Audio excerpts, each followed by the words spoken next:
최소 징역 3년 이상 구형이 나올 수 있다는 걸 들을 텐데, 그러면 이 사람 숨겨놓은 재산 팔아서라도 아마 돈 갚을 거다, 제가 그랬거든요.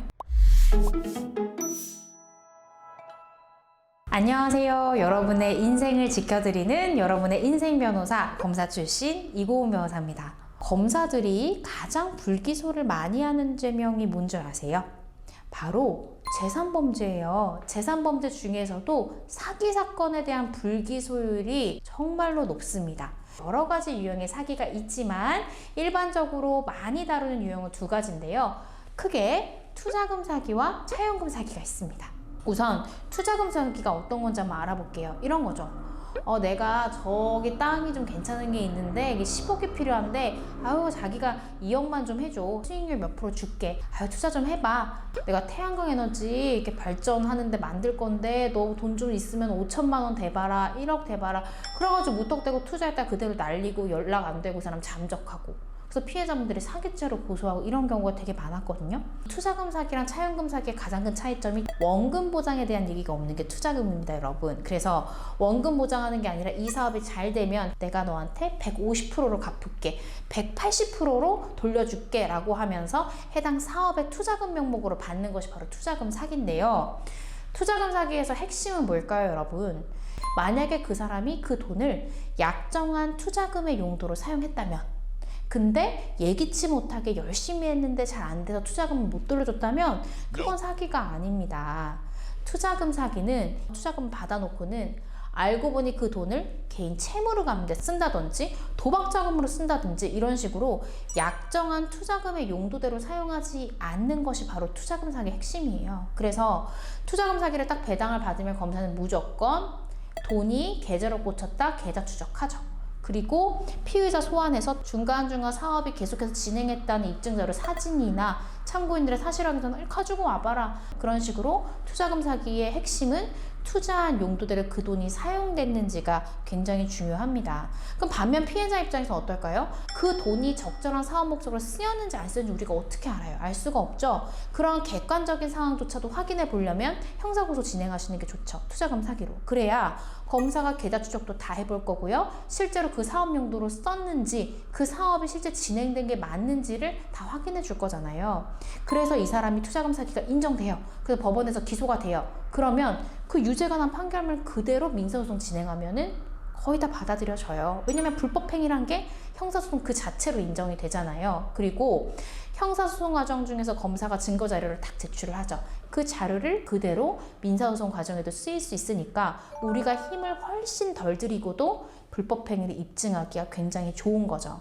그래서 그런 사업을 했는지 아닌지가 의심스럽다라고 하면 그런 부분들을 적시해서 투자금 사기를 한번 고소해 볼 수 있습니다. 반면 투자금 사기로 고소당한 분 입장에서는 억울하다, 난 투자된 용도로 썼다라고 하면 변호사랑 같이 투자금 용도대로 쓰였다는 것을 입증할 수 있는 객관적인 자료, 사업 진행 사항, 자금의 용도, 사용처 등을 확인할 수 있는 일체의 자료를 준비해서 혐의를 경찰, 검찰 단계에서 입증하지 못하면 민사소송까지 그대로 이어질 수 있으니까 형사소송 단계에서 조기에 마무리하는 것이 굉장히 중요하겠죠.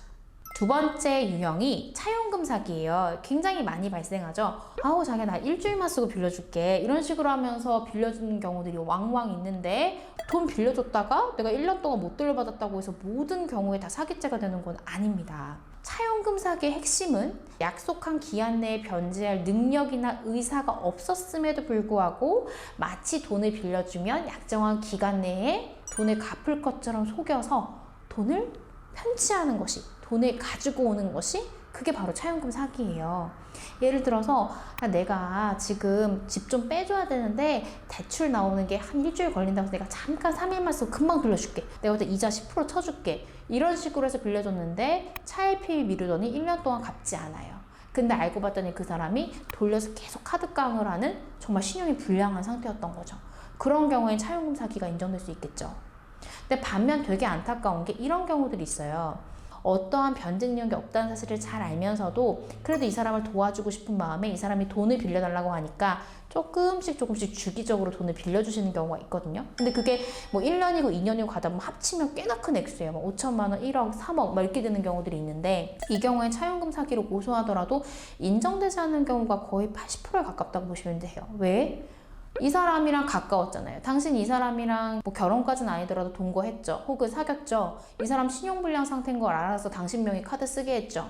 그럼 못 갚을 거라는 걸 충분히 능히 예상했을 것 같은데 어때요? 라는 질문이 나올 수밖에 없고, 변제 능력을 속였다라고 보기가 어렵죠. 이 경우에는 형사적으로 고소한다라고 하더라도 사실상 인정되기가 대단히 어렵습니다. 내가 무조건 빌려준 돈 못 받았다라고 해서 다 사기죄로 고소해서 되는 게 아니기 때문에 이 경우엔 반드시 한번 변호사님이랑 상담을 해보시고 진행을 하시는 게 좋을 것 같아요. 왜냐면 형사적으로도 인정이 안 됐는데 뒤늦게 민사적으로 소장을 마련하고 준비한다라고 하면 그 사이에 그 사람이 가능한 재산 처분해버릴 수도 있고 시간만 낭비하는 걸 수도 있잖아요. 그러니까 형사고소랑 같이 가는 게 맞는 건지 민사소송으로 바로 가야 되는 사안인지를 한번 전문 변호사님이랑 얘기를 해서 방향을 명확하게 설정해서 가시는 것이 굉장히 중요할 것 같습니다.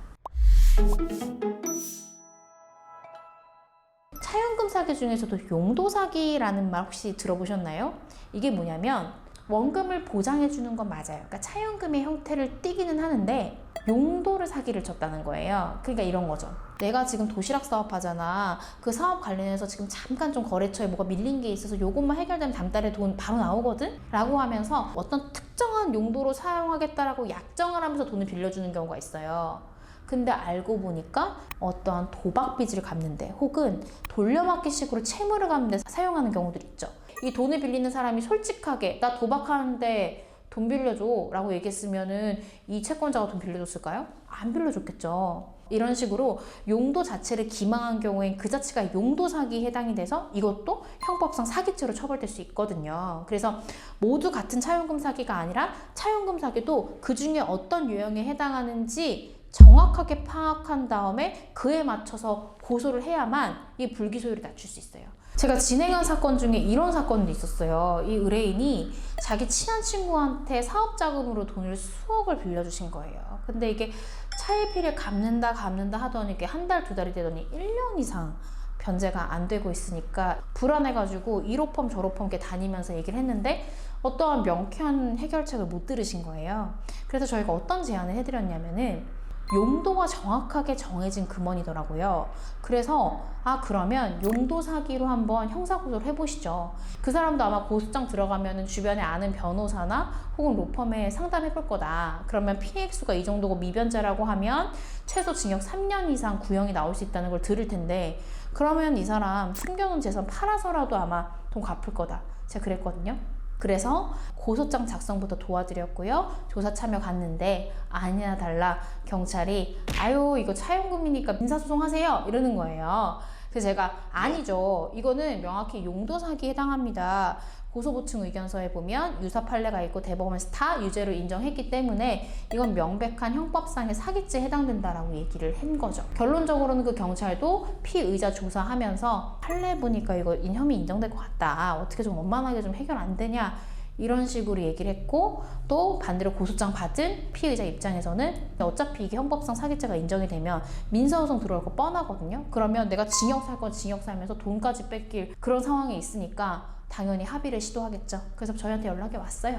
내가 이체해 줄 테니까 바로 취하해달라고 해가지고 전액 변제받고 저희가 바로 고소장 제출을 해줬어요. 그래서 어떻게 생각하면 민사소송까지 가면은 또 시간 낭비해 변호사 비용 또 들어 할 수 있는 거를 형사 고소만으로 깔끔하게 해결을 했잖아요. 이런 경우에는 진짜로 사기죄를 많이 다뤄본 그리고 이게 같은 사기라도 어느 유형에 해당하는지를 정확히 판단해서 바로 콕 집어서 고소를 해줄 수 있는 게 필요한 사건이었거든요. 그래서 지금도 혹시나 민사 사건으로 해야 되는지 형사 사건으로 해야 되는지 모르겠다 고민하시는 분들은 한 번쯤 변호사랑 상의를 한번 해보셨으면 좋겠습니다. 네, 오늘은요 한번 사기죄 두 가지 유형으로 나눠보고 각 유형마다 어떻게 대처해야 되는지 어떤 게 핵심인지를 한번 알아봤는데요. 진짜 주변에 못 받은 돈 많아요 하시는 분들 많은데 한번 그분들에게 도움이 되는 영상이 되었으면 좋겠습니다. 오늘 영상이 도움이 되셨다면 좋아요와 구독 부탁드립니다. 감사합니다. 안녕.